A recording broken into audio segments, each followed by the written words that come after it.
همچین چیزی میاره برات. created your club یا anti club.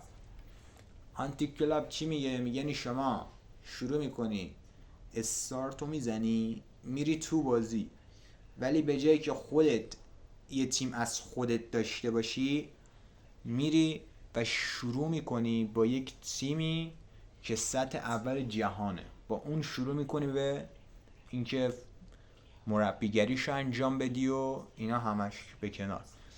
created your club چی میگه؟ میگه آقا شما وقتی بری توش، یعنی اینو سلکت کنی و بری توی created your club، شما خودت میتونی یه تیم بسازی تو کریر مود و از 0 تا 100ش برا خودت باشه. و از اونجایی که ما میخوایم یه تیمی بسازیم که 0 تا 100ش با خودمون باشه، میتونیم میریم رو created your club، یعنی تیمی که ساختن تیم تو، کلیک میکنیم میریم داخلش.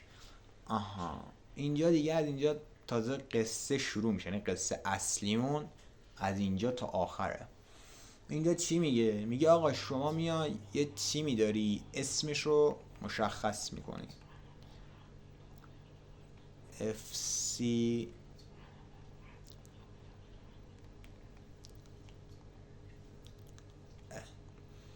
created your club، اینو باک کن FC wolf.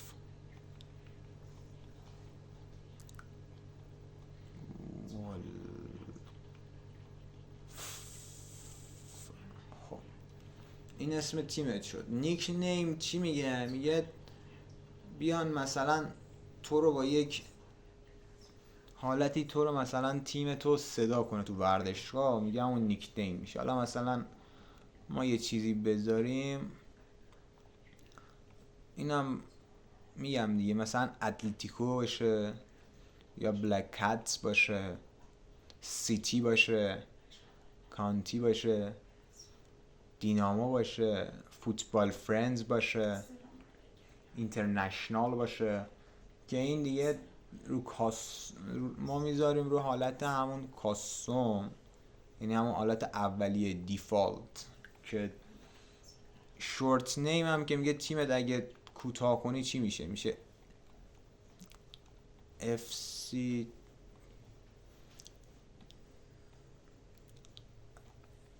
FW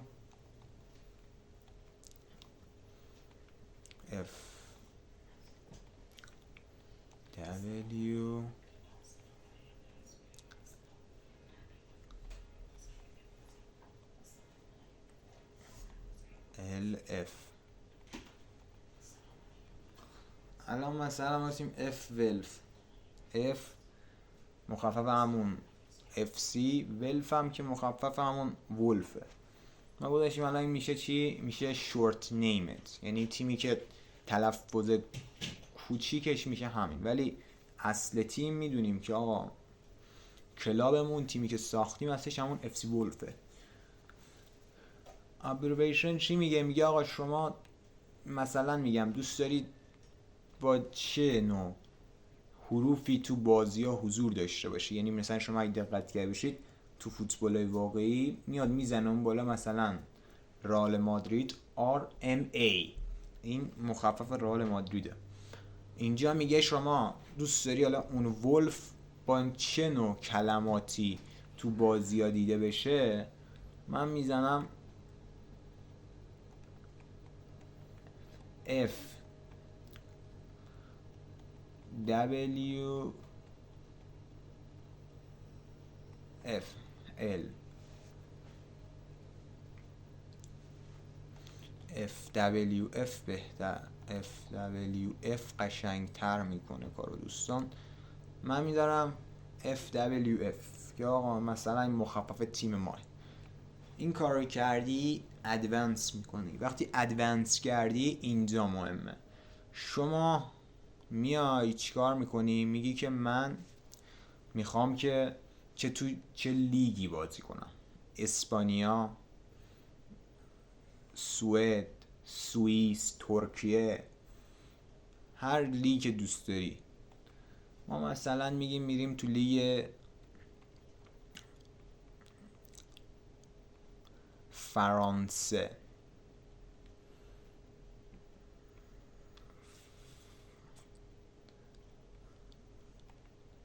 لیگ فرانسه میگی میرم تو لیگ فرانسه.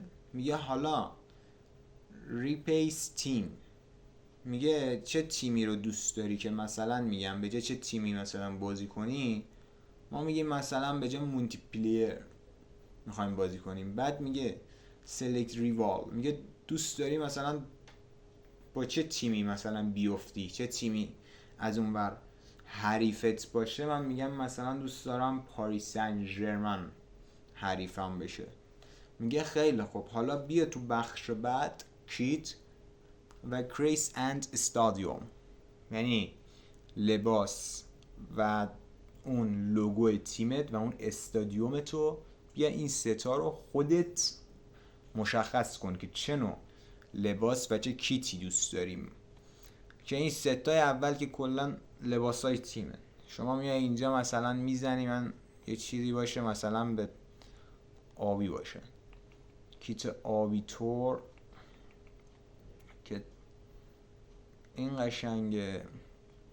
میگه حالا دوست داری اینی که دوست داری مثلا اون رنگ دوم لباست چی باشه، که من میگم مثلا تلفیقی از آبی و قرمز قشنگه، آبی و قرمزش میکنیم. میگه خیلی خوب، حالا اینجا چی میگه؟ میگه اون خطوطی که روی بخش شونه و اون جوراب ها وجود داره و اون خطوطی که بین بغل شورت و اون اعداد روی شورت و اینا هست، میگه آیا دوست داری اینا مثلا تغییر کنه رنگش یا نه دوست داری مثلا همون سفید بمونه که سفید قشنگش میکنه.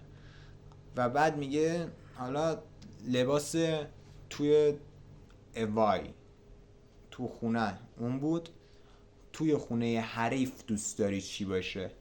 که میگم دوست دارم تو خونه حریف با لباسی به طرح نارنجی مثلا بریم چونقه. و از اون برم حالا طرحش رو اگر بخوام مشخص کنم، اینجا دیگه زیاد تغییر خوبی نداشتیم دوستان، اینا همون لباسای طرحهای پیشه که در سالهای پیشم بود، یعنی هیچ تأثیری نداشته، با حالت چیریکی مانند میاییم ما. بعد میگه دوست داری شورت و نمیدونم جورابات چه رنگی باشه؟ که شورت و جورابام به نظرم اگر همون زرد بذاریم قشنگ میکنه کارو، با نارنجی کم رنگ. میگه حالا اون خطوطی که گفتیم، خطوط جوراب و اینا دوست داری چه رنگی باشه؟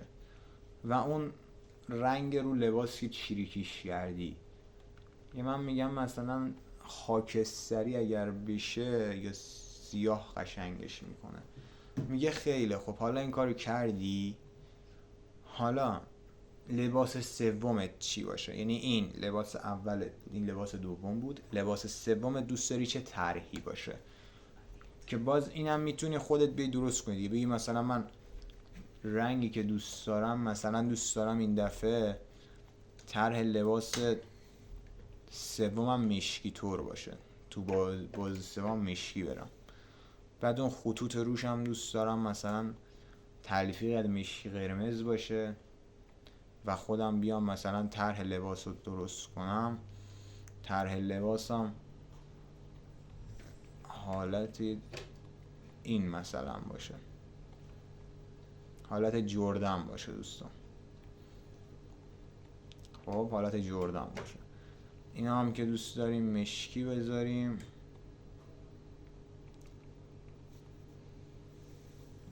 من میگم آقا لباس سوم دوست دارم مثلا طرح جردن باشه. میگه خیلی خوب، اینا رو چیدی اوکی شد، حالا بیا کاستوم جی کی کیت. یعنی همون گلر تو لباسشو چیز کن، تعیین کن که بازم همون لباسهای چرت و همون طرحهای مزخرف که چیزا خوبی نداره متاسفانه. مثل اینکه مثلا بیای بگی این قشنگه، این مثلا همین نوا رو انداختن بغلش، این قشنگ میکنه کارو. خیلی خب، لباسا رو چیدی دوستان، میای حالا اینجا لوگوی تیمتو میسازی. لوگوی تیمت مثلا خودت اینجا تشخیص میدی چجوری باشه، که من میگم مثلا علامتی داشته باشه، بارسلونیایی باشه، رئالی باشه، اتلتیکویی باشه، میلانی تور باشه مثلا، که من میگم ای تور باشه قشنگ تر میکنه کارو. این قشنگه. اینجا هم میتونی رنگ چیزشو تغییر بدی دیگه، رنگ اون لوگو رو میتونی تغییر بدی. و اینجا میتونی استادیومتو بسازی، که هوم استادیوم چی میگه؟ میگه آقا شما برای اینکه بازی کنی باید یه تیم داشته باشی و اون تیمی که داری باید جوری باشه که از خودش یک ورزشگاه داشته باشه. شما کدوم ورزشگاه رو انتخاب میکنی؟ میدونید که هر چی ورزشگاه بیشتر بشه اون درآمدی که در میاری بیشتره. و ما میذاریم رو استادیوم المپیکو، که میگیم آقا استادیوم المپیک گذاشتیم. چرا؟ چون میدونیم که هر چقدر پول در بیاریم، اینا هر چقدر بیان بخرن بلیت، خب پولش بیشتر میره تو جیب ما. این بغلای دروازه رو دوست داری مثلا چه رنگی کنی؟ این بغلاش چه رنگی کنی؟ مثلا یه طرحی بزنیم به لباس تیم بیاد، آبی فسفوری قشنگه. و ست کالر چی میگه؟ میگه آقا این صندلی ورزشگاه هم خودت اوکی کن دیگه، که صندلی ورزشگاه رو میذاریم به صورت قرمز، که ترکیبی از قرمز آبیش قشنگ به چشم بیاد. پیچ چی میگه؟ میگه آقا یه گریس داری، یعنی زمین، که خودت میتونی طرح زمینتو مشخص کنی چجوری باشه. طرح زمین حالت مربعی شکل قبلا بود، اگر باشه قشنگ میکنه کارو. حالت مربعی شکل، اینا این همین مربعی شکل، اینم هست همین قشنگ، یعنی طرح مربعی شکل. دروازه هم که میتونی خودت انتخاب کنی چه توری بذاری، چه چیزی بذاری، که اینم باز به خودت بستگی داره تور دروازت مثلا چجوری باشه. که تور دروازه رو ما مثلا تلفیقی از سیاه قرمز میذاریم که به لباس آبی قرمز سیاه قرمز میذاریم که تلفیقی بشه از رنگ لباس و استادیوم کلا. و بعد اینو برمیگردید و میرسید به آخرین گل ساوند. چی میگه؟ میگه آقا شما، اینم میگم دی، اینا به خودتون بستگی داره، چیز خاصی نیست بقیه‌اش دیگه. ما فقط تا اون